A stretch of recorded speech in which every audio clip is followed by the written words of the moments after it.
Hello, everyone.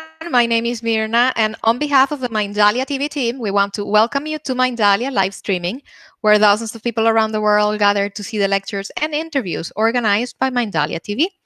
Today with us is Dianne Shelton. Dianne, having a Master's of Science degree, is an intuitive consultant and somatic experiencing practitioner. Before going with Dianne, we want to remind you that Mindalia TV is a nonprofit organization that our only purpose and mission is to help raise the level of consciousness around the world, and that you can help us. How? Just by subscribing to our channel, liking this video, or leaving us a positive comment down below. We can also remind you that while we are live streaming, we have the active chat. That is a great tool for you to interact. We just ask you to please remember the format, the word question in caps, and the actual question that you have. Also, great news for Mindalia TV. We are broadcasting in Spanish, English, and Portuguese. So if you know the languages, you are more than welcome to visit our platforms. And if you have something interesting that you want to say, just follow the link that says collaborate with Mindalia TV. This will bring you to a format that you can fill out. We can contact you, and you may be just like Dianne, sharing valuable information with our audience. Without further delay, I am going to be leaving you with Dianne. Dianne, the screen is yours. Welcome to Mindalia TV. All right. Thank you so much for that generous introduction. Hello, everyone. Again, my name is Dianne Shelton, and I am a somatic experiencing practitioner and a intuitive consultant. So our talk and topic tonight is about using SE.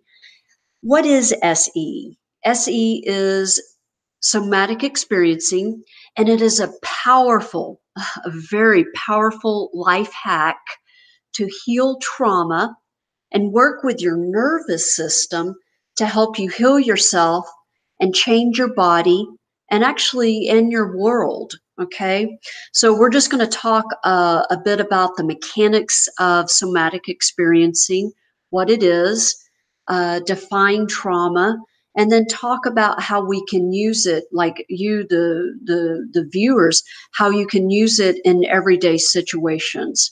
So we want this to be very practical. The good news is everyone has a body. All of us do. We're watching, listening, participating in our world. So what is SE exactly? Again, somatic experiencing. First of all, it was developed by a gentleman named Peter Levine, over 45 years of research, and it is a healing method designed to resolve the symptoms of PTSD and other trauma-based issues by focusing on body sensations. So we don't focus on the memory of the trauma. Instead, we focus on allowing the body to tell the story through sensations. So the most amazing thing about somatic experiencing is that you don't have to relive the story and further traumatize yourself. Unless, of course, if it's the first time you have ever shared your story about what happened, yes, very therapeutic. But in general, there's no reason to continue talking about it. So SE, or somatic experiencing, releases the shock trauma and allows the body to find balance in the nervous system. And how we do that is we work through the fight, flight. Think about you stand up to a prey, and do you fight? You know, you don't even think about it. Or do you flee and run away? And what if you have no options there? Then you freeze and collapse. And all of this is done in your brain without you even thinking about it. You can feel your adrenal glands getting ready to make a fight or to run out the door. And then if you assess the situation and you can't do anything about it, you can literally feel yourself shut down. And what that looks like when we say shut down, freeze, your brain gets a little bit foggy. You lose your ability to speak or even to see other people. So SE actually helps the body release that through a various method. So you might be wondering, well, this all sounds great, but what's trauma? I don't have trauma. Well, the funny thing is that pretty much everyone walking on the planet right now has some type of trauma, right? And trauma looks different to everybody. So let's define trauma. It's defined as any negative life event that occurs in a position of relative helplessness.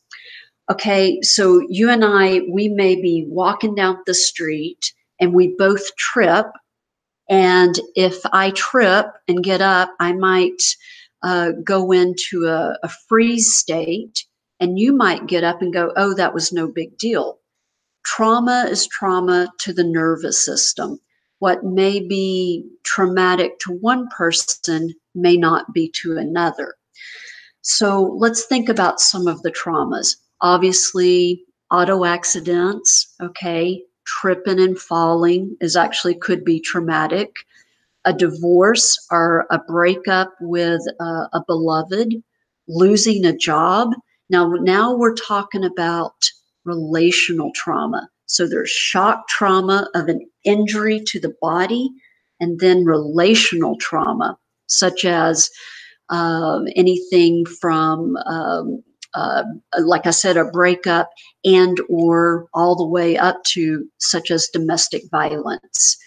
So trauma can be defined pretty broadly here. And again, we all respond differently right now.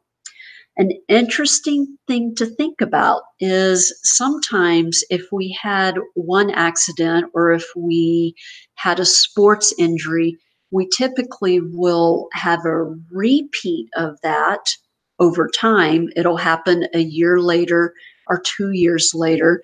So if you notice that something has a repeating pattern, that might be a good indication that it's stuck in your body, not in your brain. It's not like you're trying to do this on purpose, but your body is trying to resolve the actual trauma. So what is somatic experiencing? What does it treat? Why would someone want to get this kind of help? Okay, so it treats things such as unexplained rage, being hypersensitive, unexplained depression and untreated depression. Say that you're taking medication, but you still don't feel right. Muscle tension, like, oh, you're just tight up in your neck and your jaws. Uh, TMJ, migraines, autoimmune disorders, certain autoimmune disorders, irritable bowel syndrome, a lot of these things, and a plus also the side effects of spiritual trauma, such as losing hope and feeling like you just can't get up and face the world. SE can treat that. So let's talk a little bit about what an SE practitioner looks like. So this is what's really interesting. They could be a counselor, right? An SE practitioner could actually be a firefighter, a nurse, a priest. Anyone in the healing arts can go and learn in a program how to use this and be there for people when things happen, such as natural disasters, okay, or anything that happens. So let's talk about an SE session. Okay, so what does it look like? Because most people are really, really nervous. So by the time someone shows up in my office, it's usually kind of the last resort. They went and they saw their therapist and they've talked to their doctor and they've done all of this stuff. And they're like, I want to give this a try. So basically, they come in. We fill out the form. We just kind of get a little bit of a baseline of what's going on. And the first thing that we do is we build trust. Okay. You don't want to talk about something that's been so shocking to your system with just anyone. So, how do we build trust and how do we build containment? Well, this is what gets really cool about somatic experiencing. And all of you in my audience, all of you have this one cool thing. It's known as the vagus nerve. It is the 10th cranial nerve. It starts back here, it's in our face, and it goes all the way down to our root chakra, right into our pelvis region. It goes all the way down. And right here, this right here, is tapping into your vagus nerve. And ironically, it also, you can tap your thymus gland and also your heart chakra. So we all have a vagus nerve, and it is our first go to when we feel like there is something happening. For example, think about this. You go to work, and your boss comes up to you and starts yelling at you. The first thing you might do is like, hang on, are you sure what's going on? And you use your social engagement. You smile. You show that you're friendly and that you're open for feedback. The vagus nerve helps us to tend and friend, meaning to assist, to be there for one another, and to make friendly relations. If we can't do that, the second thing that we do is we leave the social engagement, which is called the ventral vagal nerve. Then we go into direct vagus nerve, and pardon all the terms, but this is our biology. This is what's so cool. And then we go into fight or flight. Okay. And sometimes when our boss is yelling at us, we sit there and we go, yes, okay, we'll take care of it. And then we walk away, which is probably the best thing that we can do. Some of us may try to fight it, but typically we walk away. We walk away and we go to our cubicle or we go to do our work, and we might actually freeze, like, oh my God, what just happened? And all the color may drain out of our face. And again, you're probably like, Dianne, this isn't real trauma. You're right. But what I'm trying to demonstrate is that your nervous system works all the time on your behalf in all of your social actions and everything we do. Like even right now, as you're watching this, our brain is sitting here processing the environment. So the social engagement piece, then the fight flight, then the freeze, and then the collapse. So let's talk a little bit more about the nervous system, okay? And this is your nervous system. This is my nervous system. And even right now, I want you to notice that even as we have this talk right now, I am the dominant nervous system, meaning I am demonstrating calm, cool, and collective. And this is the one thing that's really amazing about SE is I do Skype sessions, over the phone sessions, and of course face to face. So you can do it and still understand what's going on in other people's bodies. So the we have basically kind of two pieces of our nervous system. It's a little bit more, but just in layman's term, please understand. We have the sympathetic, and this is where we have our fight flight, and then we have the parasympathetic, and this is known as rest, digest, tend, and befriend. So we have these things going on in our body without us having any like uh, understanding unless we can feel it in the moment. And let's be honest, there are times that your temper may fly up in traffic, and that's part of your sympathetic nervous system going into action.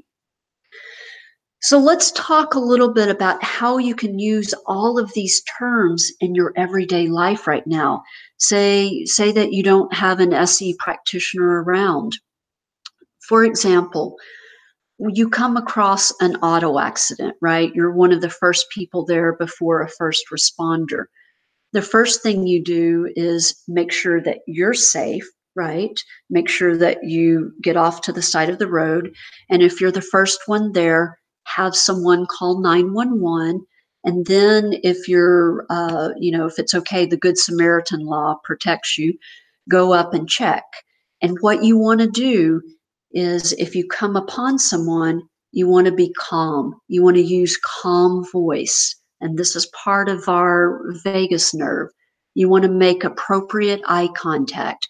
You don't want to give like big eyes at them. You just want to do soft eyes to let them know that it's okay. And then, depending if they're able to get out of the car and sit down on the curb, you want to make sure that they're okay, real calmly. And if it's appropriate, use appropriate touch, such as touching their shoulder. What this does is just reminds them that they're part of the human race. Okay, so that's one thing. What do you do if one of your really good friends texts you at, late at night saying, "Hey, I just broke up with so and so"? What you can do there is texting is wonderful, right? And if you have a good relationship, then you use words that that engage from a friendship level. But sometimes an actual phone call makes a difference. Or some of us get up in the middle of the night, go grab a pizza, and we go and we sit with our friend. And again, we use the same things. These are known as nervous system hacks. I want you to think about this. Right here, where your heart chakra is, where the vagus nerve is, this is how when our primary caregiver, when we first came into the world, we laid either on our mom or our aunt or our dad, we laid right here and we started our first connection. Because as babies, when we're from firstborn all the way up until age 3, we need our parents to help us develop our nervous systems. And if we grow up in chaotic environments, some of us might have a little bit more anxiousness, right? And so we need more soothing.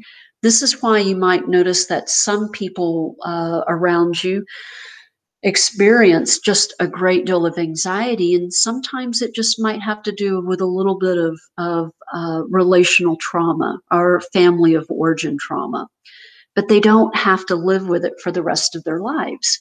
So what we do in somatic experiencing, what I do with my clients, especially with relational trauma, is we work real time with things happening right now, okay? Because here's something I want you to consider, and I know most of you probably have an understanding of this. We have a tendency to repeat our first, our second, or third traumas way into our timeline. So something that may have happened when we were 5, 6, 3, 14, and then we're like in our 20s, 30s, and we're starting to have like these symptoms of TMJ, chronic headaches, things like that. We can pretty much guarantee that we're going to find something that happened in the past. And if you guys are interested, just write this down, go back and do a Google search on what is known as adverse childhood experiences. And it was a longitudinal study about the effects of trauma during childhood and then what happens when you're 30 and 40. They started noticing like diabetes and heart attacks and just lots of different things happening with the body. And I'm going to be honest with you. When I hit, a little bit more of a mature age into my 40s, I started also having autoimmune disorder, in particular with my colon. And I did Western medicine. Really grateful for it. Please know that. And when they told me I was going to be on medication for the rest of my life, I tried something different, and I tried somatic experiencing. Um, and needless to say, today I'm healthy. I can't eat fried chicken, no fried foods, but I did work through my first traumas. And also want to be real honest with you. There are times that even though I am socially engaged and aware of my environment, if I get really, really triggered, I can go back into old traumas where I have a state of anger. Let's talk a little bit about anger a little bit. What is anger? Well, really, what it is when we have trauma, when we're faced with a threat, we have a fear of first being immobile. Some of us do.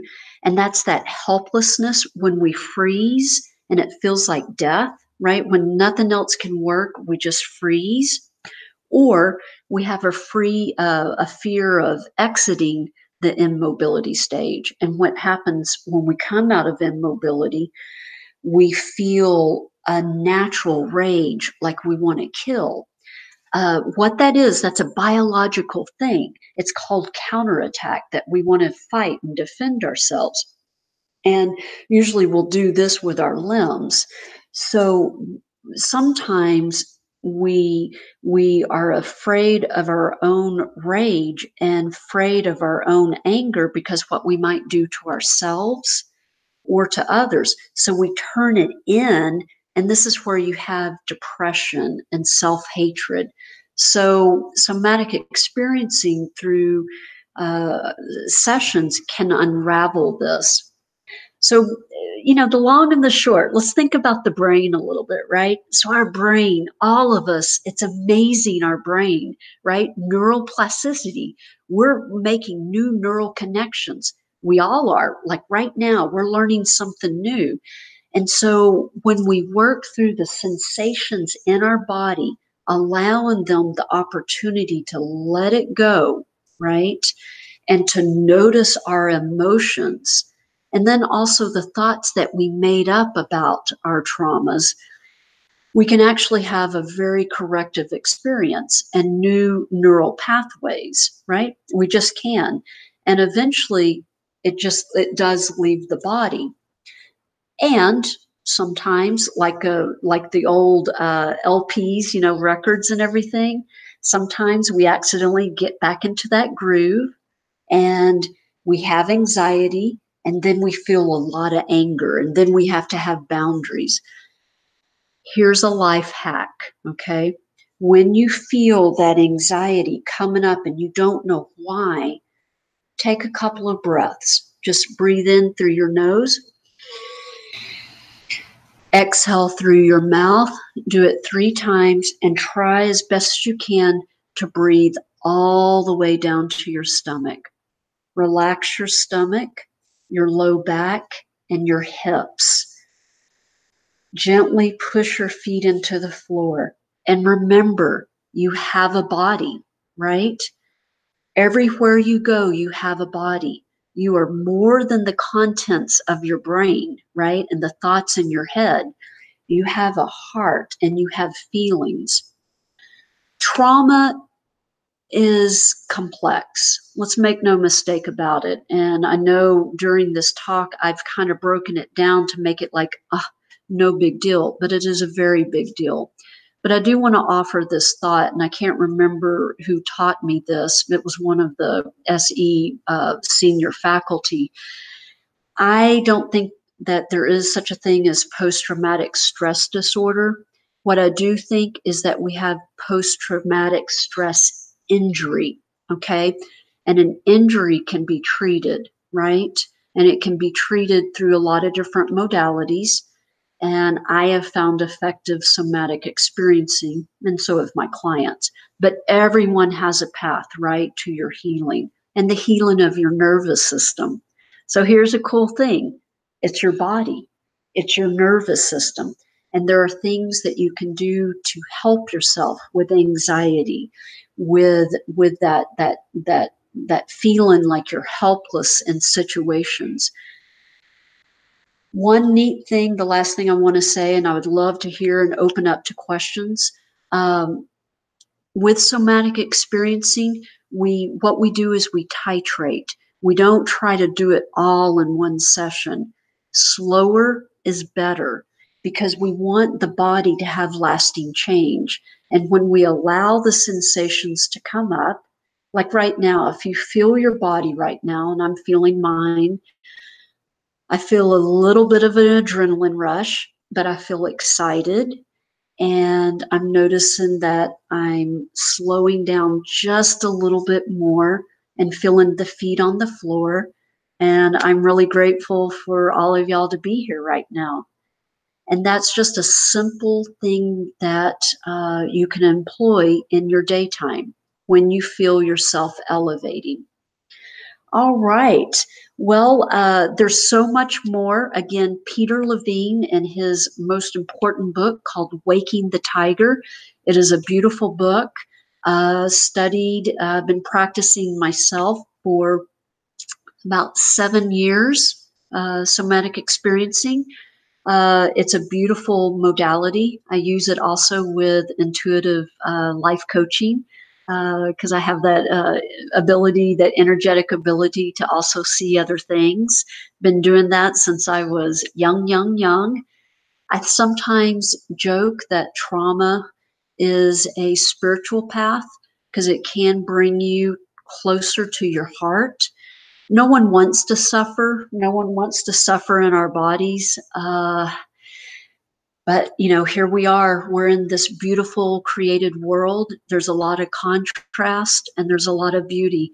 And any way that you can get help, please do. We're in this together. Humans, we are tribe animals. We love it. Our vagus nerves love it. We love being in connection. And doing this, what we're doing this evening, that's being in connection.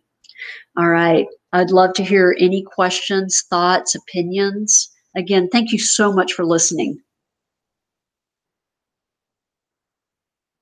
And thank you on behalf of our team, Dianne. We thank you for sharing, this information that is so valuable. And before going to the Q&A section, we want to remind our audience, Mindalia TV is a nonprofit organization.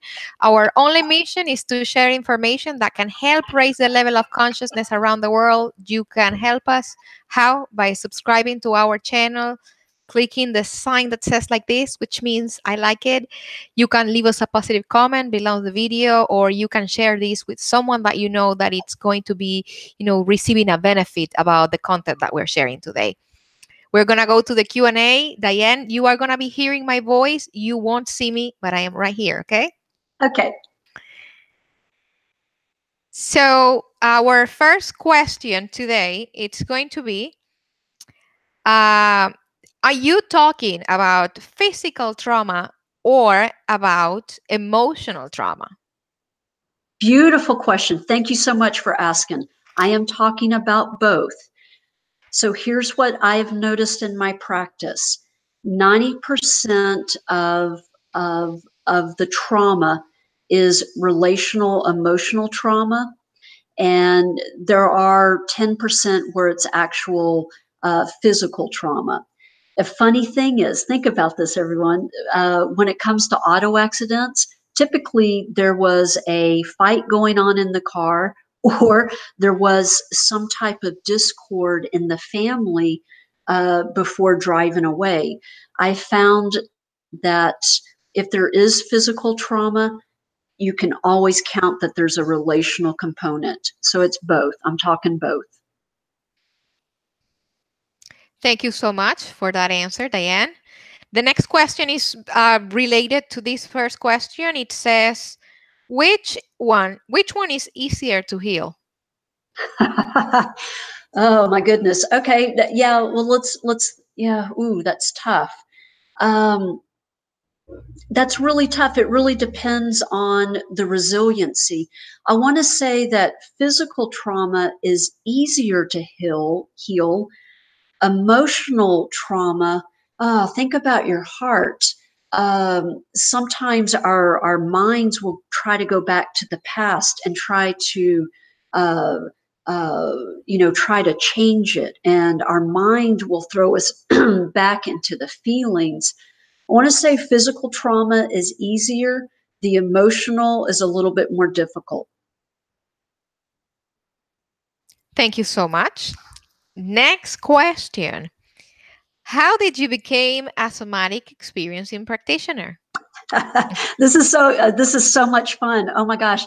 So uh, before I got all into this, like I said, I've always I worked 20 years in a global Fortune 500 company. I was a senior HR person, and people just told me their stories. Right? I don't know why. They would just share things that in confidence, and one of my dearest mentors and current business partner, who's also 1,000 times more intuitive than me, mentioned that I would be really good at somatic experiencing. And I felt it in my body. So I'm doing real time right now. I felt it, and I could tell this warm sensation in my body, like that is where I need to go. And I did. And I signed up for 3 years. And lo and behold, um, I'm a master at it. And I'm still learning. Please know I'm always humbled by what my clients bring. But I am so grateful that I followed it. Like it brings tears to my heart right now. Well, that's beautiful. Thank you for sharing that with us. The next question we have.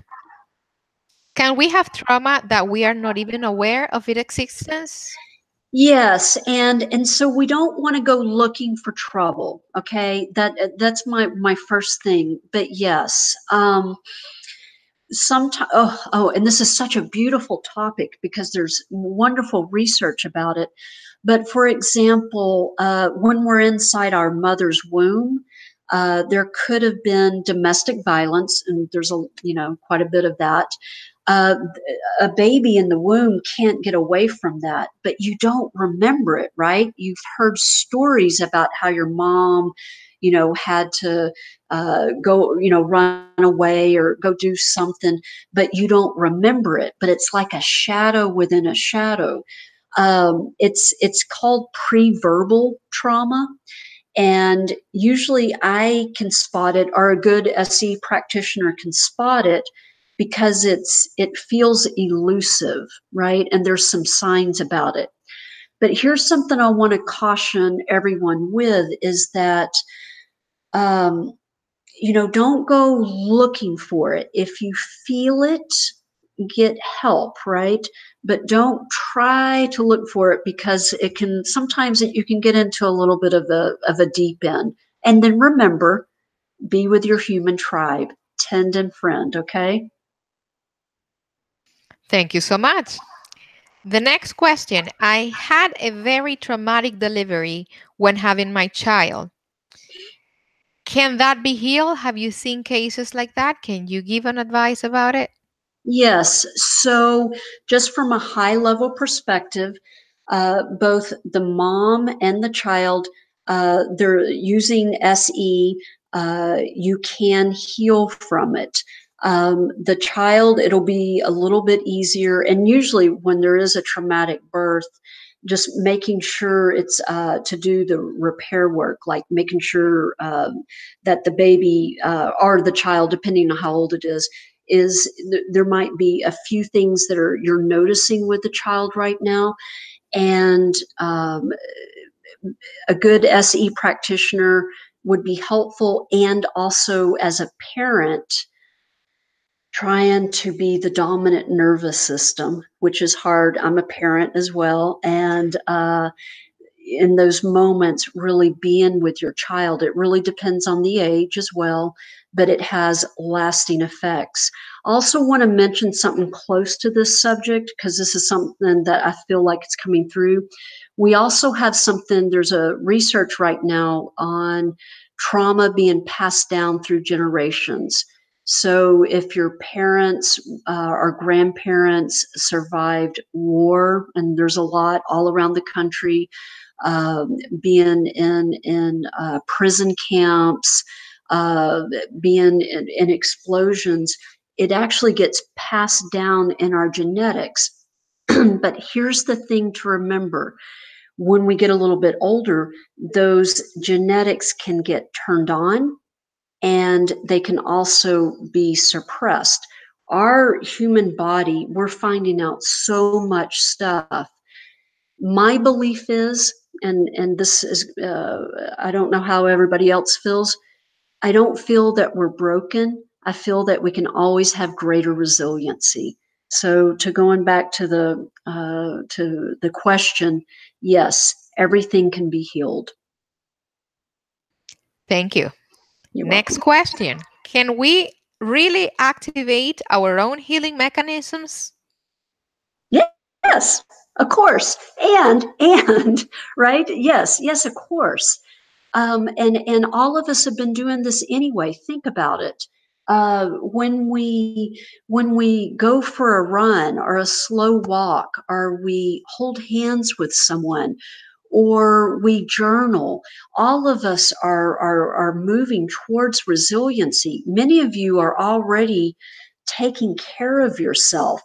SE, in particular, somatic experiencing, is a little bit more deliberate when we're talking about some of the bigger traumas and the more difficult ones that we're facing right now, like chronic anxiety, chronic sleeplessness.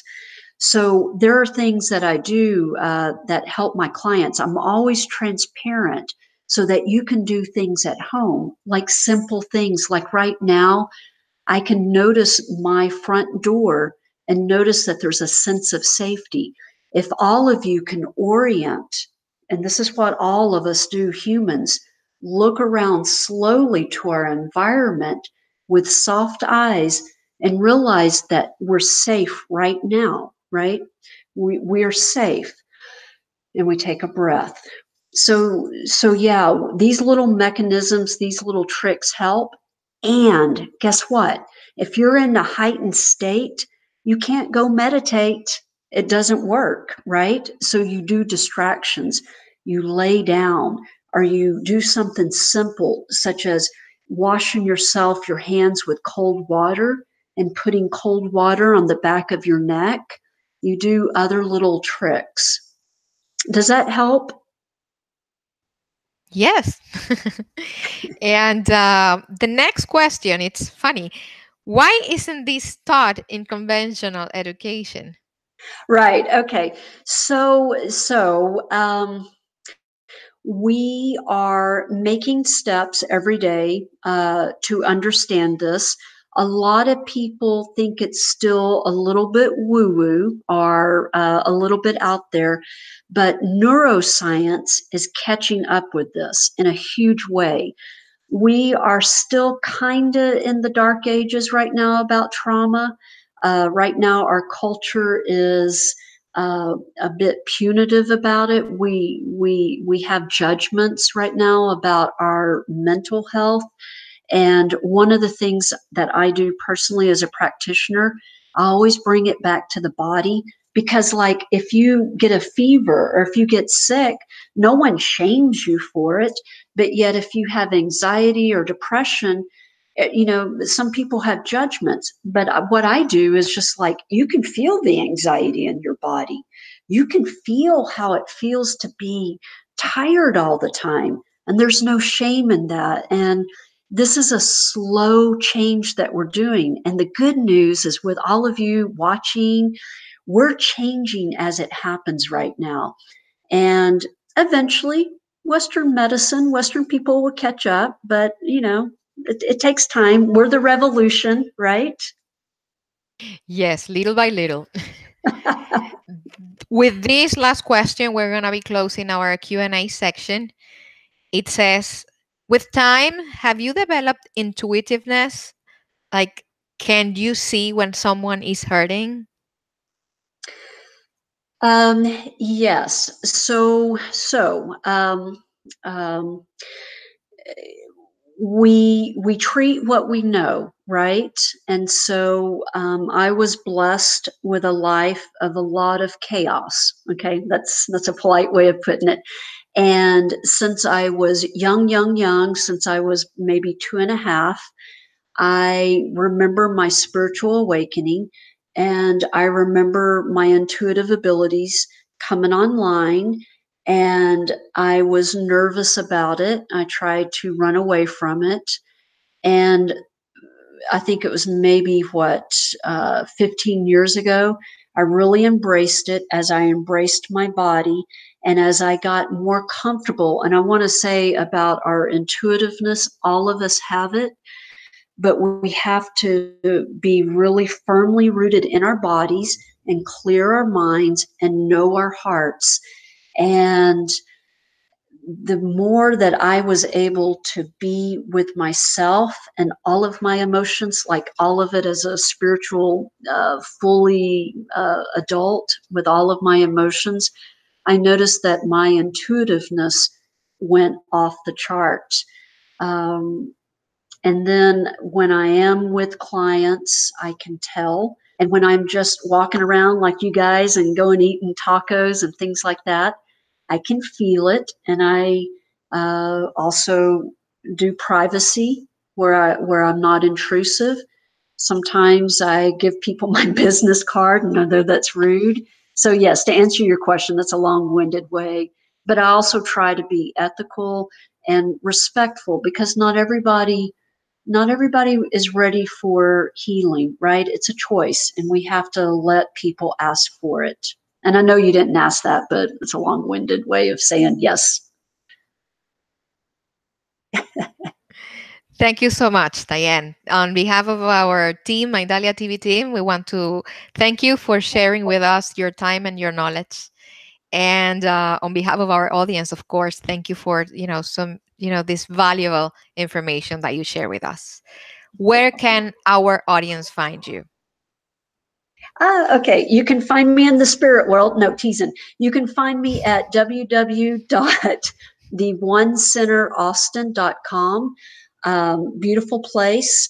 I'm there. You can always find me sessions. I do Skype, all of that. You can find me here with these beautiful people. Thank you. Yeah. Is is there an email address, a Facebook, social media? Can we reach you somewhere like that? Or Yes. Yes, so you can. I have an open Instagram account. I'm the annoying person with all of the happy, feel good stuff grounded in our bodies. Uh, Facebook is for family, but I do have a business Facebook page on the web, and my email address is. Is it embedded in here, or do I need to say it out loud? you can say it out loud. Okay, it's P as in Peter, D as in David, SHELTON 66 at gmail.com. Sorry, guys, I have a Texas accent. I hope you got it. Thank you so much. I'm pretty sure that they're understanding. Once Good. again, Okay. we want to thank you for sharing with us your time, your knowledge, for sharing with our audience. And to our audience, we want to also thank you for being with us today. We want to remind you Mindalia TV is a nonprofit organization. Our only mission is to share information that can help raise the level of consciousness around the world. You guys can help us liking this video, subscribing to our channel, leaving us a positive comment down below, or sharing this with someone that you know that is going to have a great benefit of the information that we share today. Before leaving, we also remind you Mindalia TV live streams in English, Spanish, and Portuguese. We are a great community. We're changing the world one day at a time. You guys are helping us. Thank you for being with us. And until next time, Dianne, say goodbye. Thank you so much. Goodbye. Be well, everyone. Bye bye. Until next time. You see?